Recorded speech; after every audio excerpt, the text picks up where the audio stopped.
Welcome to Infotainment Talk Radio with your hosts Doug and Joel. This week, Tyler sits in for Doug.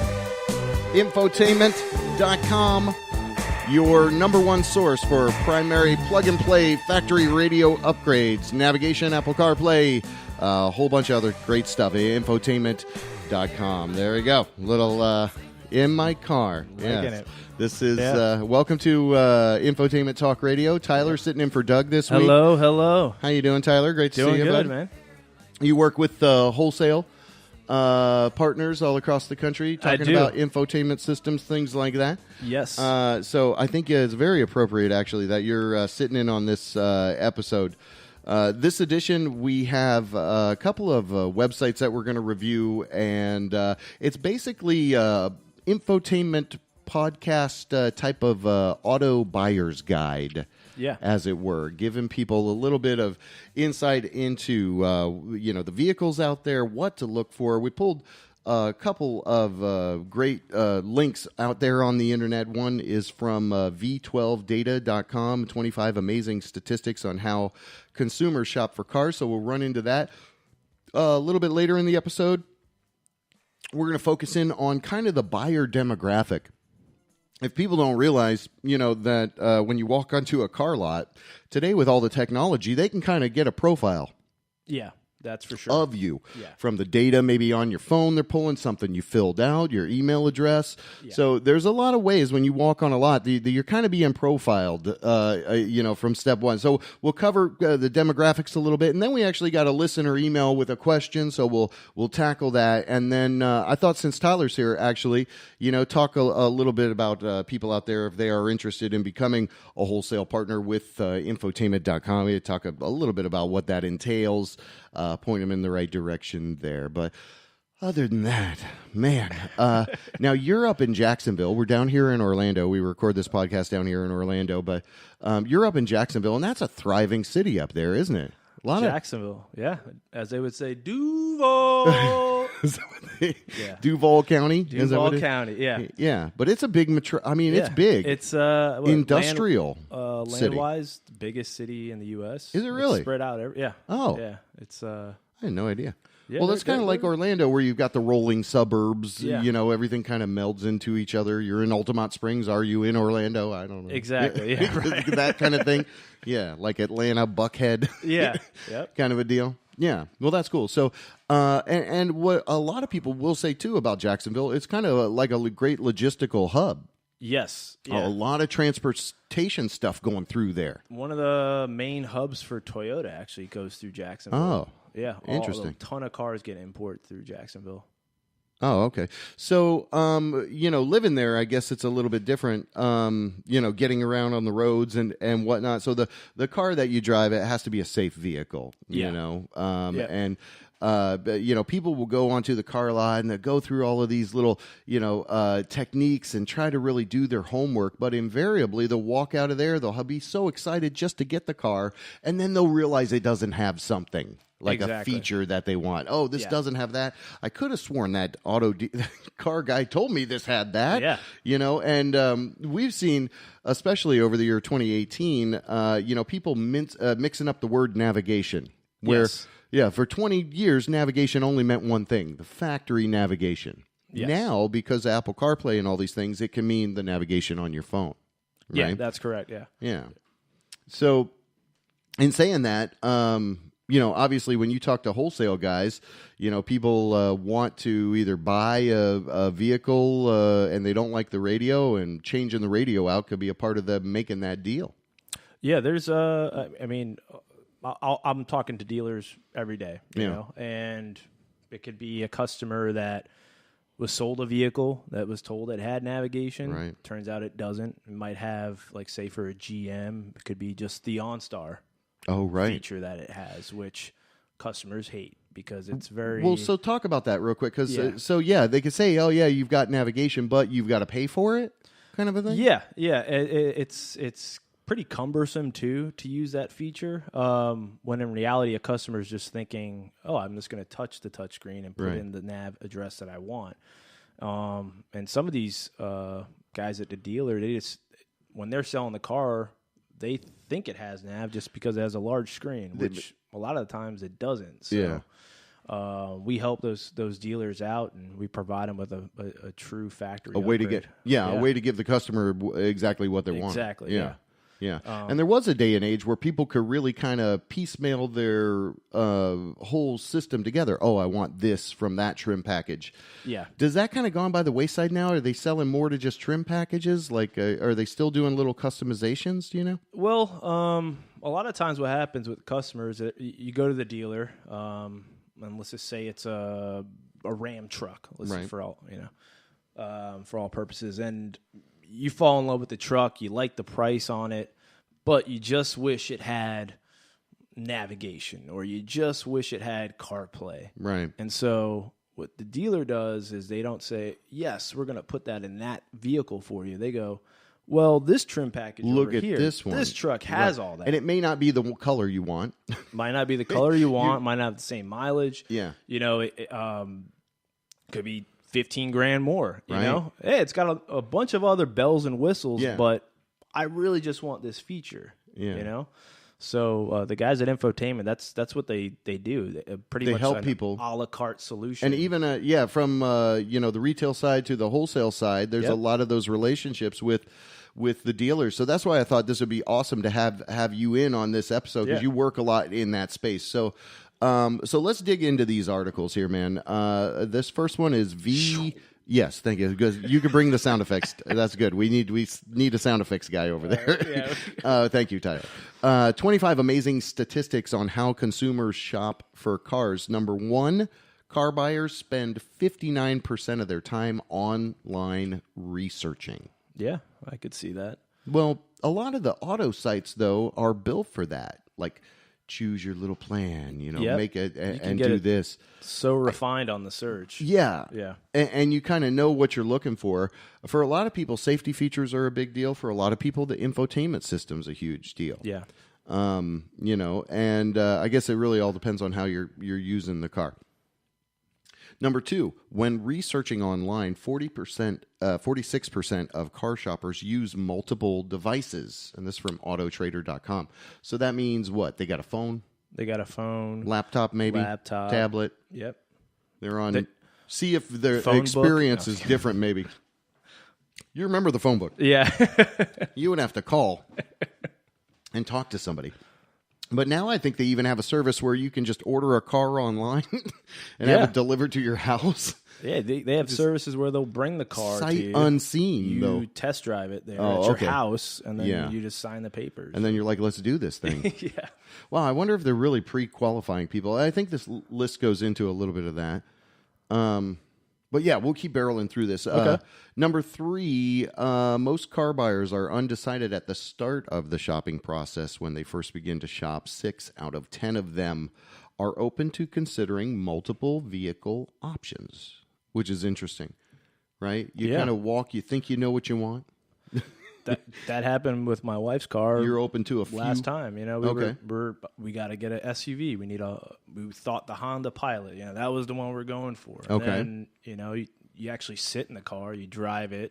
Yeah. Hey, I don't, this is not the one for me. And then it turns out, 6 different car models later, we set up with the Highlander, that was the one that worked. But yeah, I could definitely see that. Well, I think, you're exactly right, too. And that's why, that whole feature where it's like, oh, buy a car sight unseen, but it's not. You get to drive it around, and if you don't like it, they take it back. Yeah. They get you another one. What's that called? Trying on clothes, Carvana or something? You could like a shirt, you buy it online, and then it's like, whoa, this doesn't fit. This is not a large. What is this? This shirt makes me look very large. Yeah. Oh, well, sir, you are quite large. Anyway. Okay, but that's a great example too, because buying a car is a serious investment. You're dropping some coin. Well, it's one of those things where, unlike a home, you drive off the lot and it loses value. Yeah, boom, instantly. just right away. Yeah. So you've got to really be smart about that. So that's why we're going into this here. So I'll read this next one. I'll let you read the next few ones there. But this fourth one here says third-party sites are most used sites for car shopping, used by 78% of car shoppers. So, they've got a little graphic there that shows Basically, they're referring to like people. Cars.com or Auto Trader, right? So you're not going to the dealer site. Yeah, you're just going. What is it, Car Guru? There's a ton of them now, but yeah, they have all sorts of, and you play around those websites based off, the interface, and this one's, I like how I searched this one on my phone, or so there's a couple, like for instance, I like going to Cars.com to search it because you can get pretty detailed on what you want on the vehicle. They show you inside and out, so when you hit that search button, you're getting something really close to what you're looking for. You can go down to the specifics of the accessories you want, or the color, or, location wise. It's pretty cool. Yeah. All right. I'll do the next one. Okay, cool. All right. The next one, number 5, walking in remains the common form of initial contact with a dealership by more than half of car shoppers. This is walking in. Yeah. Walking up. It's walking in. Yeah. I mean, yeah, because it kind of goes back to what we were saying before. I mean, you can look at a car all you want, but you got to drive the thing first. And they're doing a bunch of research online. But that's exactly right. You can sit there and research all day long, but until you actually get on the lot and go try it out, that's going to tell you everything. All right. Next one. The top 5 activities conducted online by car shoppers, including researching car prices, 71%. Wow. They're finding actual cars listed for sale, 68%, comparing different models, 64%, and finding out what current car is worth, 63%, and locating a dealer or getting dealer info, 46%. That's interesting. Yeah. So they're not, they kind of want to understand the value. And I think sometimes, too, people will take a step back and maybe go with a good used car opposed to a new car. Oh, yeah. You get a lot of assurance with a new car, but sometimes with a used car, you can really get a great deal. Oh, for sure, yeah. Or if you're in 19 and you buy an 18, yeah, like that, you don't. Yeah, the dealer's trying to get that car off the lot. Yeah, they need to move them. Yeah, so you could really, kind of use that to your advantage and say, okay, you've got this 18 here, and it's got everything you want, right? But it's almost like poker. You don't want to give all your show all your cards exactly to the dealer guy because he's going to play those again. All right, you really want this car? But I think that's the smartest way to make a deal. So even if you've got to say, hey, it's not brand new 2019, it's an 18 new car, it's still new to you. I mean, an 18 might have pretty much all the same things as a 19. Right. Maybe there's a couple new features, but, if it's going to save you $10,000, Are you a truck driver? I know you got an SUV, but do you ever own like a pickup truck? I'm looking for a truck. Oh, you're looking for a truck. Yeah. Oh, that's cool. So this works. I used to have so this is helping you. Yeah. That's awesome. Well, I used to have a Nissan Frontier a long time ago, and I love that little thing. My dad, before that, one of the trucks I loved, and I'd love to see those little mid-size trucks come back, like the Ford Ranger, those kind of things. It is coming back. I think they are too. 2020, I think it is. Oh, really? The Ranger. They were showing a bunch of new Ranger models. Oh, really? At SEMA this year, yeah. Oh, wow. Okay. So that would be pretty cool, I think, just because of the practicality of it. You've got that bed where you can haul stuff, and, you got a nice little cabin up front. They're bringing back also in 2020 the Bronco. See, that's weird. I saw a picture of that, and I think it looks almost like a Jeep Liberty or something. It's too boxy, I think. Anyway. Yeah. But I think the more they keep innovating, and obviously with SUV sales kind of being jumped back up a little bit, everyone years and years ago was all the rage of Toyota Prius. Yeah. You get these cars that are, good for the environment. Yeah, this car has 5,000 miles to the gallon. Jeez. Imagine. No, that was all the rage. And you now just need one tank of gas for life. That's now we sell more trucks than anything nowadays, Yeah.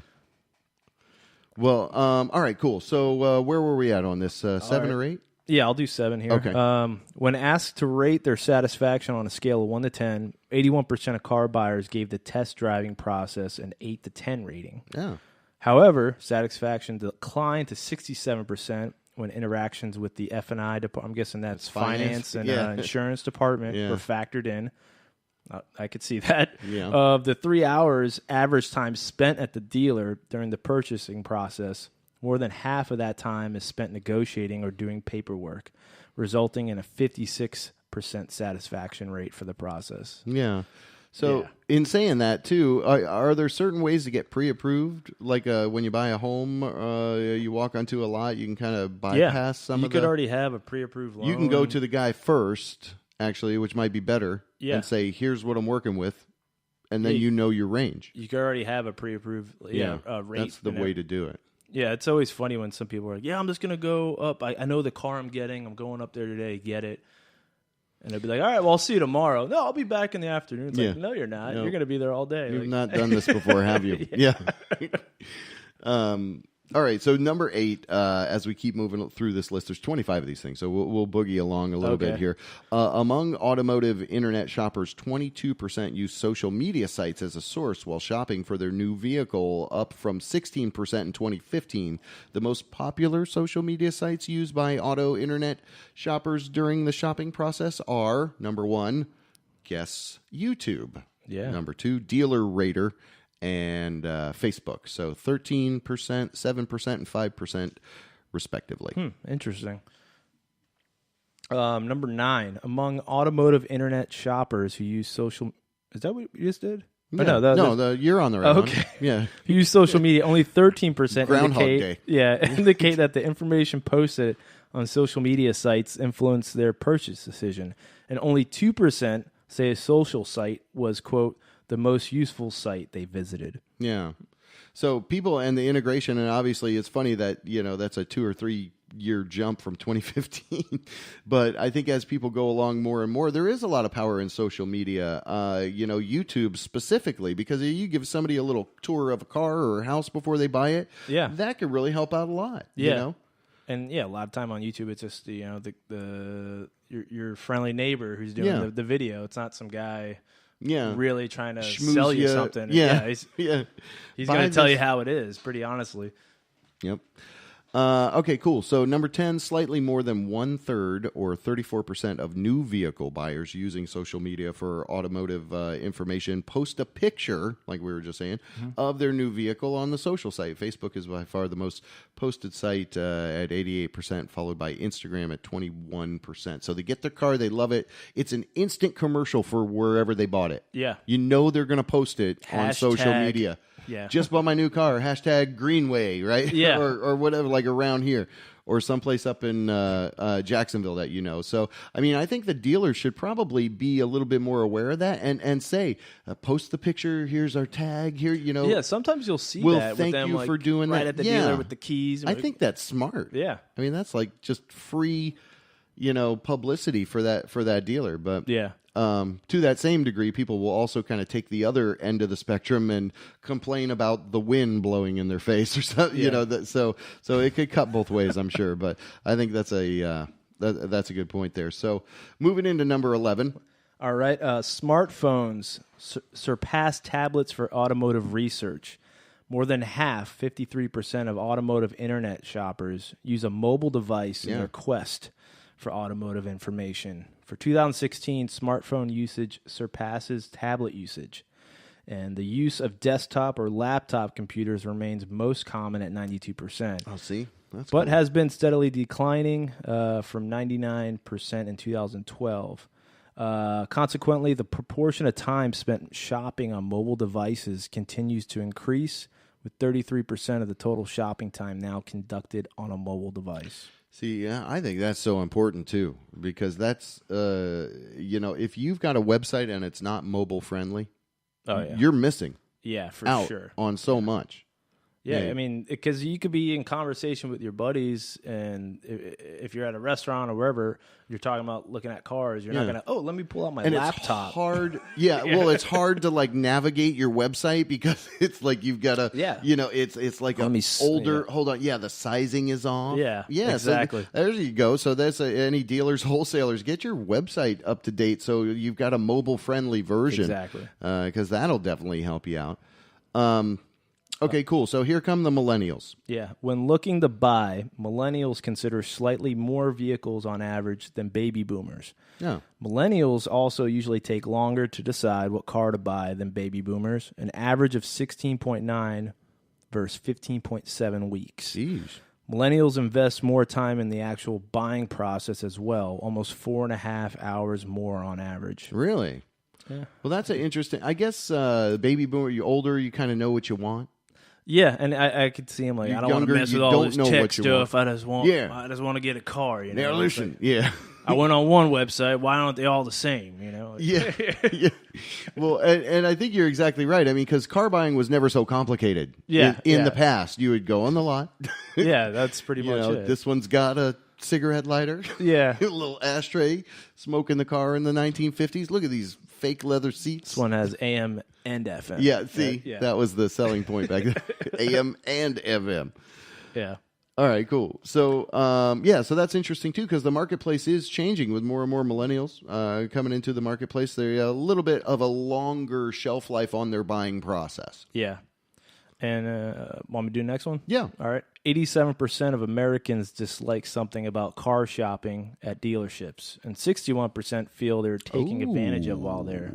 Shocker. So that's kind of what we were talking about at the very beginning, where words that used to mean one thing maybe mean something else now, specifically that word navigation. Yeah. If the guy says the thing has navigation, you almost got to be like, do you mean on my phone or is it factory nav? Yeah. Right? You've exactly. got to Do I have to be pay prepared. for it, or yeah, will I have to pay for the nav? What do I have to do? Yeah, there's a thing like on some Toyotas where they have Scout. Yeah. And it's navigation technically, but all it really does is list directions for you. It doesn't give you a map or anything. Oh, So it's customers, on your phone? it's on the radio, but But you got to connect through your phone?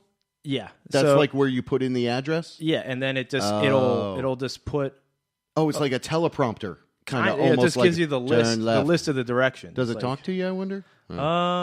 It probably does. I think the but- navigation that talks to you, Yeah. that's definitely what you want. but it doesn't give you a map or anything like that. So a lot of people will go, "Wait, I thought I had nav." I'm like, well, it tells you directions, but Yeah. So that's good. So taking some time to understand what that word means when Yeah. you're buying a car. Yeah, this has navigation, but it's all based on an app or you got to pay for it. Those are some potholes. So that's great advice. Thank you. yeah, All right, so let me dip into this next one here. You said, so people feel like they're being taken advantage of. 52% of car shoppers feel anxious or uncomfortable at dealerships. Millennials lead the pack in their dislike, with 56% saying they'd rather clean their homes than negotiate with the car dealer. Gen Xers are not fans either. And faced with alternatives, 24% of them say they'd rather have a root canal then get into car negotiation.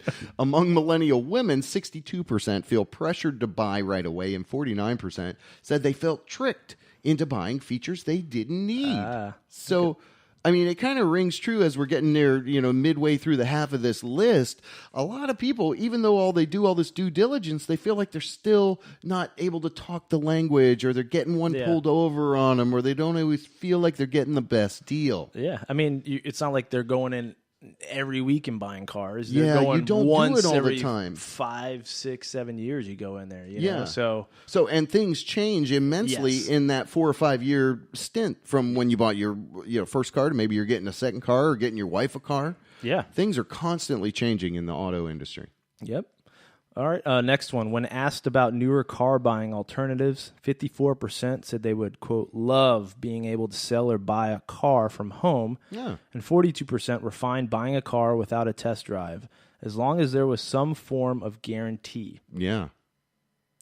Okay. Interesting. So maybe that's the future of car sales, right? Like, we'll bring you 3 models, let you drive them around in your neighborhood. Yeah. And you're going to pick one. No, We will not leave. We drove all the way out here, sir.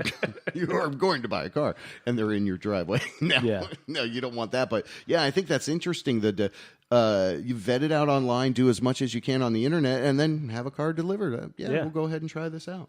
Yeah. And they want some kind of guarantee. That's important. Next one. According to research from Facebook, U.S. vehicle shoppers not only use mobile devices as they research new cars, they even prefer them for some activities. A majority of vehicle stoppers, for example, said mobile was a better way to ask friends and family about auto options. And about 2 in 5 preferred to book a test drive from a mobile device. That's pretty cool. Yeah, and it does go on to say that's really it. And when you give them that information, like I was saying, they can get other data about you. Yeah. And so they're kind of profiling you, obviously for security reasons if you're driving their car. You're looking up cars on your phone, and next thing you go on Instagram, it's like, oh, look at all these. Oh, yeah, I was just, how did that? God. Yeah, that's right. Yeah, you're being targeted. Oh, it's a Ram ad. Yeah. What is this? Look at that. I was looking at a Chevy, but now I might look at a Ram. Yeah. Yeah. Ram trucks are pretty tough, though. Yeah. I like the look of them. Anyway. Yeah. But you know what other trucks are pretty elegant looking? The GMCs, Yeah, the GMC Sierras, those are classy looking. The classy GM truck. Ford, classic as well. Yeah. Some of them are pretty. I like the, what is it? The Rebel? No, that's the Ram Rebel. What's the Ford? The Raptor. The Raptor. I like the Raptor. That's pretty cool looking. Yeah, there's like those are nice high-end trucks. Yeah. All right, next one we got for automotive dealers, the biggest marketing priority by far is increasing lead volume and conversions. See? Yep. Yeah. They want to get you in there, and it all starts with the website, the Facebook page, increasing volume of leads, improving conversion, reducing cost of acquisition, increasing revenue from leads. And those are some metrics there that Tyler just shared with us. And I'll go into this next one. It says dealerships are also utilizing the data they have on hand prior to contacting the prospect. Like we were just saying, the most common pieces of consumer data include basic contact details, vehicle interests, and purchase or / service history. So you give them a little bit of information, and if you're in their systems or other systems or the information's readily available, they're going to pull it out. And they're going to use it to learn the best way to sell you. Yeah. Yeah. Little strategy. Whether it be what you want or what they want you to have. All right, so we got a couple more here. So a study by ACA Research maps out the automotive customer journey and the timing for key events from initial research to final purchase. According to the research, generally the automotive vehicle's purchase journey for the vehicle and finance can take between 5 and 12 weeks and encompass the following steps. Develop a shopping list of vehicle brands approximately 1 to 3 months prior to purchase.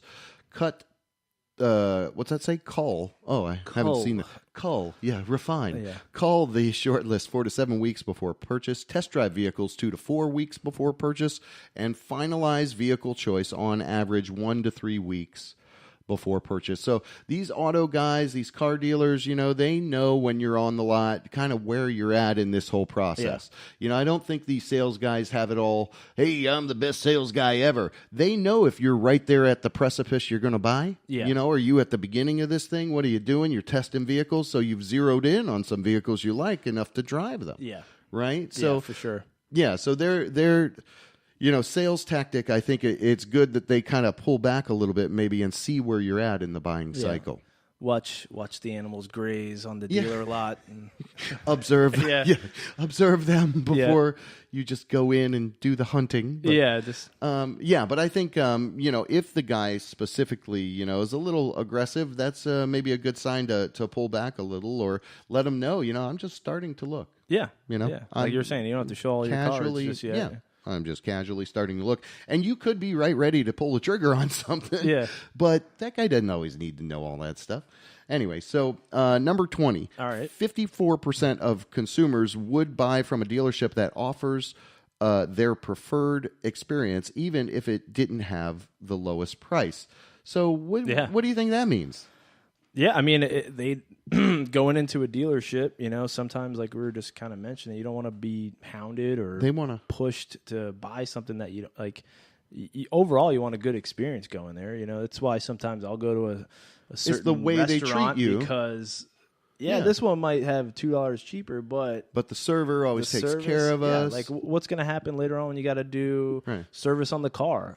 Or maybe the overall. If you didn't have a good experience buying the car from these guys, right? I mean, then service is going to be a nightmare. Yeah, and maybe they're throwing in service for a period of time. This car comes with 5 years of oil changes. Or when your kid's going to get a car or something. I don't want to go down to that one. That was a nightmare when we went there. You know? I don't care what it is. I'm going to go to this dealership now. Well, that's why some of the places, specifically when you go for service, here is the customer relaxing area.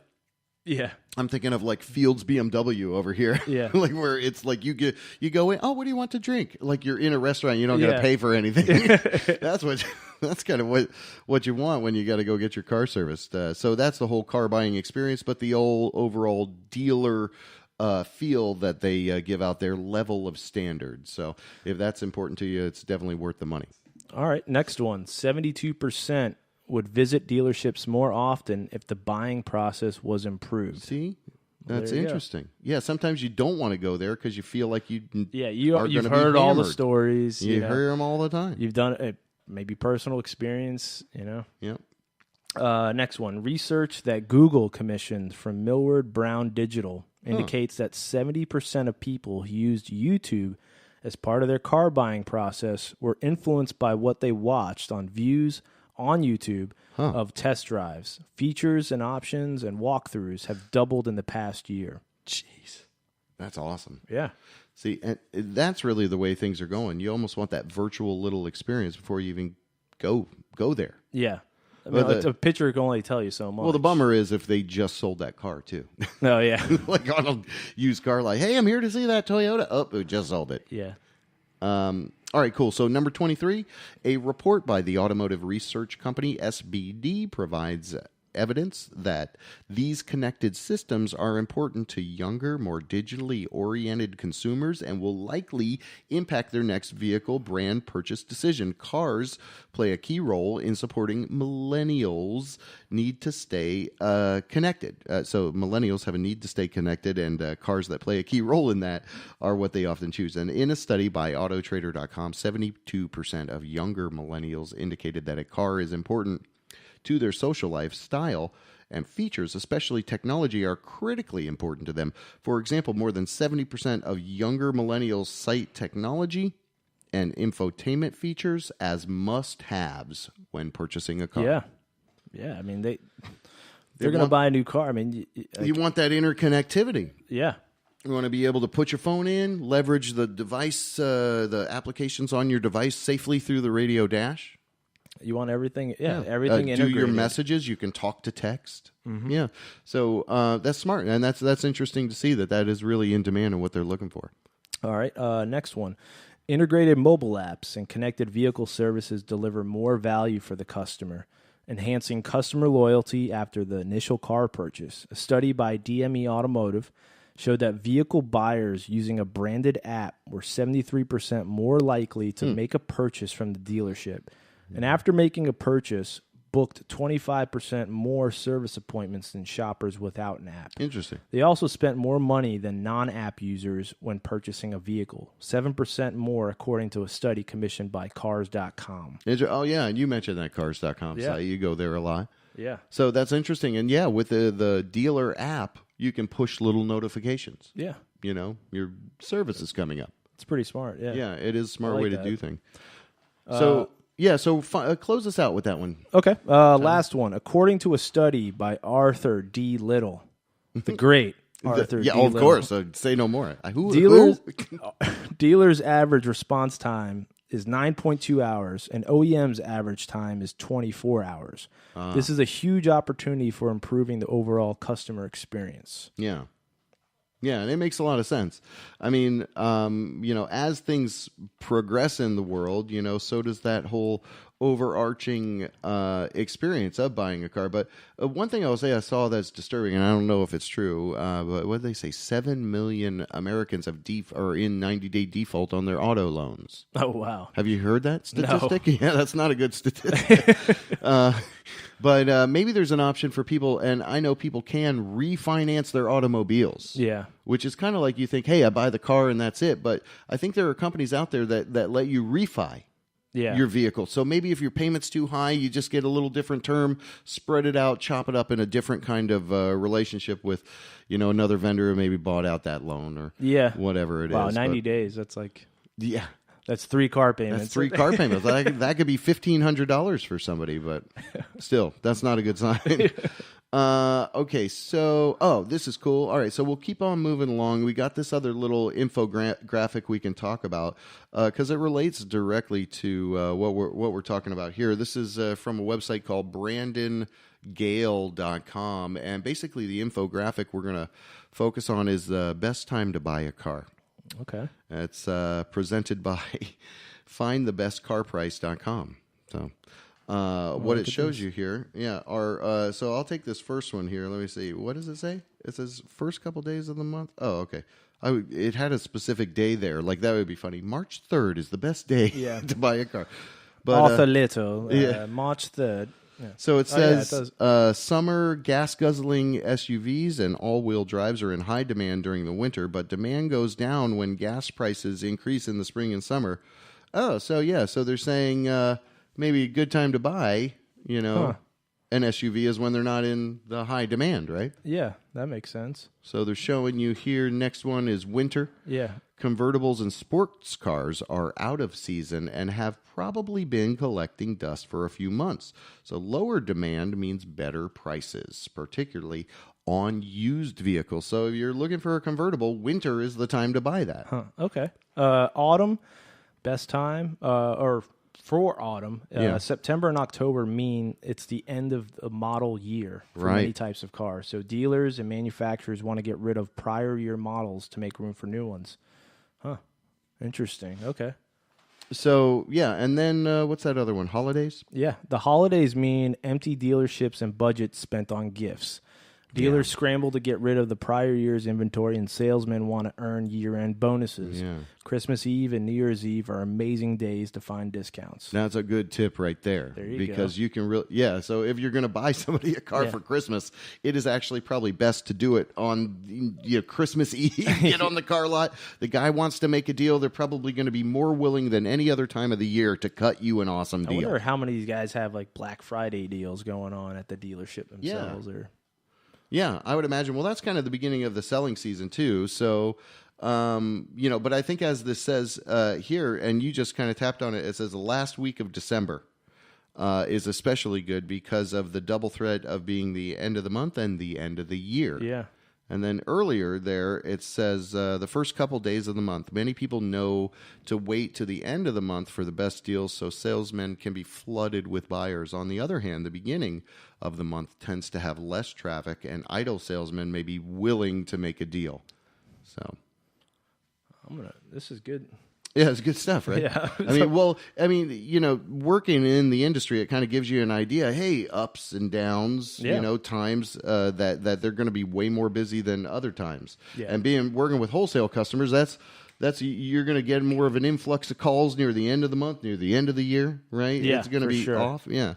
So it says best time of returns. Day. Yeah, tax returns. Best time of day and week. Will you read that one? Okay. Best time of week is the beginning of the week. Most people shop for cars on Saturdays and Sundays, so the salesmen have a steady stream of customers. But during the week, especially Monday and Tuesday, the salesmen are bored, hungry for sales, and looking for customers. They're like, come on. Yeah, who goes to a car lot on a Monday? That is, you're just starting your week. Well, that's a great point. You go there, and you're probably going to be the only person there. Yeah. You're going to get them. What can you do? Hey, listen, go ask your manager if you can come down like $5,000 on this thing. Yeah.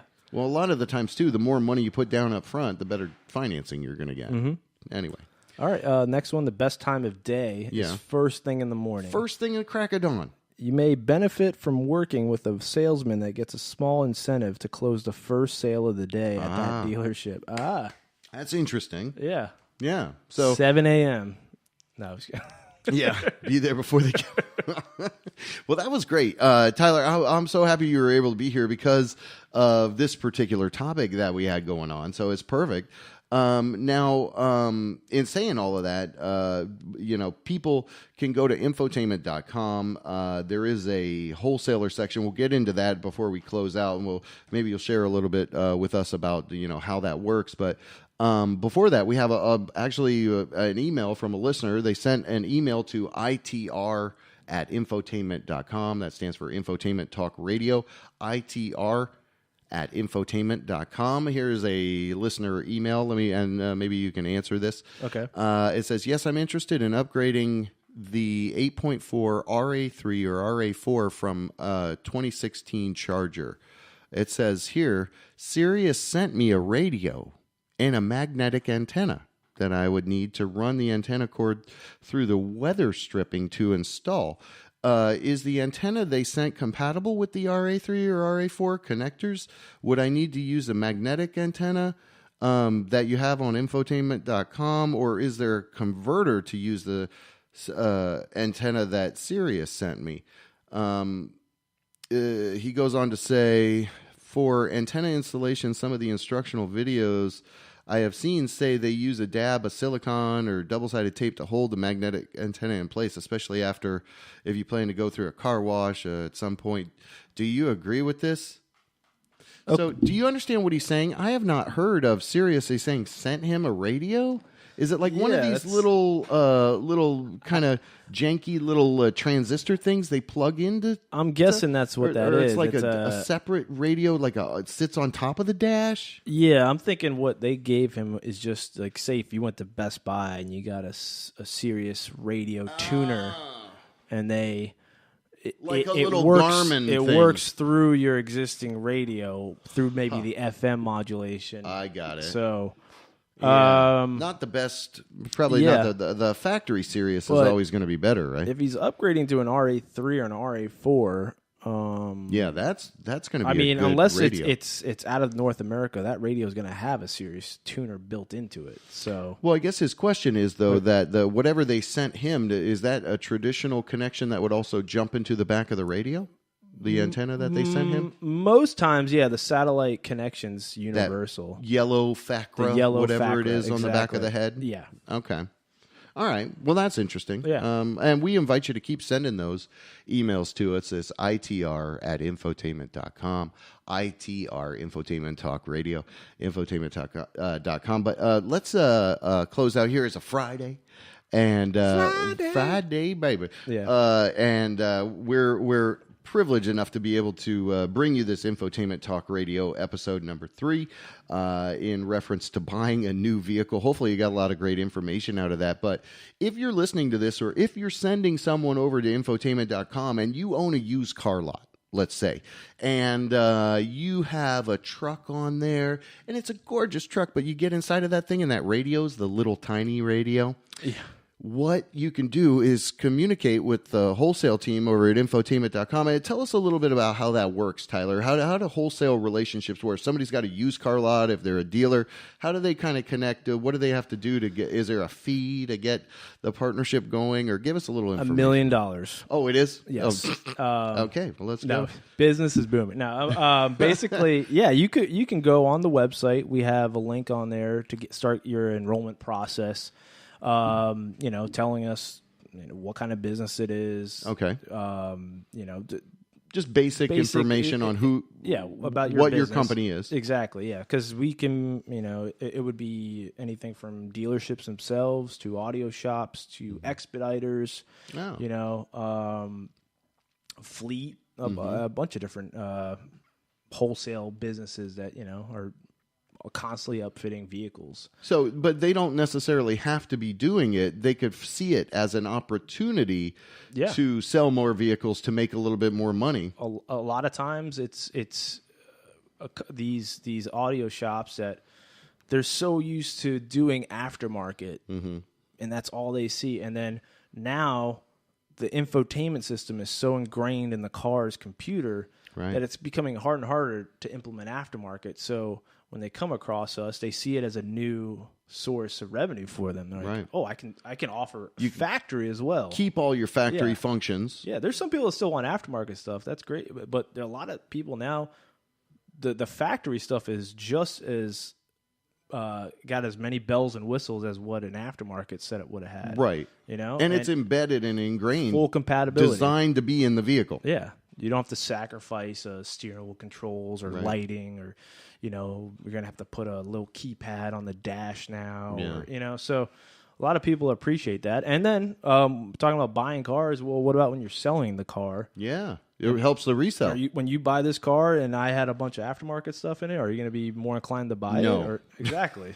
right? Yeah. So it helps out, and dealers see that. They see a way that they can help provide the service to the customer, ultimately making them happy and sell the car, that's what they're trying to do at the end of the day. That's what they want to do. So Yeah. if you communicate with Infotainment.com, you're interested in becoming a wholesale partner, go there, fill out that form, fill out that information. They get in contact with you. They learn a little bit more about your business and ultimately give you ways that you can increase revenue, sell more vehicles, make your customers happy. You know, a lot of the times people will go roll off the lot with a lower trim package intentionally to use Infotainment to get the radio they want. They didn't want to pay 10, 20, 30 grand. They already know it can be done. Upgrade on the trim. Yeah. Yeah, they know it can be done. Yeah. There you go. Well, that's awesome. Well, it's another fine edition of Infotainment.com. I am Joel. Tyler this week is sitting in for Doug. Thanks for doing that, brother. Hey, man, it was a blast. Right, great to hang out with you. The Cars appropriately closing us out here. The times, bro. Have a great weekend. All right. Infotainment Talk Radio.